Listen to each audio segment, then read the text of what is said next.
गणतंत्र चतुर्थ स्तंभ को जो बोली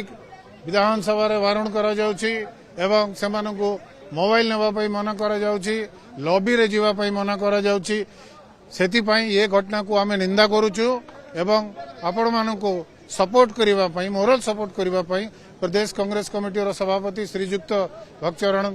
दास मते एवं आमर पूर्वतन मंत्री श्रीयुक्त बलभद्र माझी को पठे एवं कांग्रेस दल आपण मान सांगे अच्छी गणतंत्र सांगे अच्छी गणतंत्र चतुर्थ स्तंभ सांगे अच्छी एवं ये सरकार मन इच्छा भाव में विधानसभा को चलेबा को चाहते जोटा कि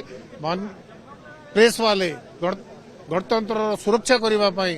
से खबर विधानसभा भितर जो मान्यवर विधायक माने निर्वाचन मंडली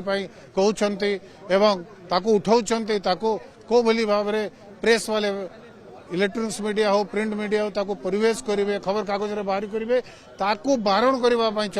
चेष्टा करा जाउछि तांको टंटी को चिपिबा चेष्टा करा जाउछि एटा केबे हेले गणतंत्र रे ग्रहणीय नुह या को बर्दाश्त करा जीव नहीं एवं आमे आउ थरे आपण मानक सांगरे अच्छु एवं लॉबी पास एवं